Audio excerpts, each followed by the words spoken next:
GDR news ఇది సామాన్యుని గళం. తిరుమల తిరుపతి దేవస్థానం ధర్మకర్తల మండలి ఎక్స్ ఆఫీషియల్ సభ్యునిగా దేవాదాయ శాఖ కార్యదర్శి కె కన్నబాబు బుధవారం శ్రీవారి ఆలయంలో ప్రమాణ స్వీకారం చేశారు. టీటీడీ అదనపు ఈవో సిహెచ్ వెంకయ్య చౌదరి ఆయనతో ప్రమాణ స్వీకారం చేయించారు. అనంతరం కన్నబాబు కుటుంబ సమేతంగా స్వామివారిని దర్శించుకోగా రంగనాయకుల మండపంలో వేద పండితులు వారికి వేద ఆశీర్వచనాలిచ్చారు. ఈ సందర్భంగా అదనపు ఈవో ఆయనకు శ్రీవారి చిత్రపటం తీర్థ ప్రసాదాలను అందజేశారు. ఈ కార్యక్రమంలో టీటీడీ సివిఎస్ఓ మురళీకృష్ణ, డిప్యూటీ ఈవోలు భాస్కర్, ప్రశాంతి తదితరులు పాల్గొన్నారు.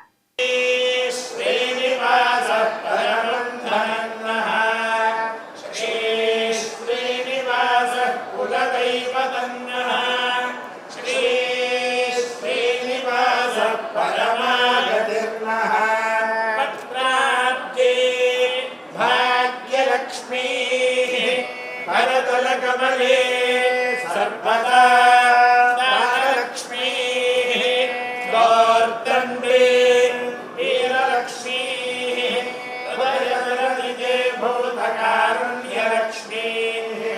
खड्गाग्रे शौर्यलक्ष्मी निखिलगुणगणाडं परे कीर्तिलक्ष्मी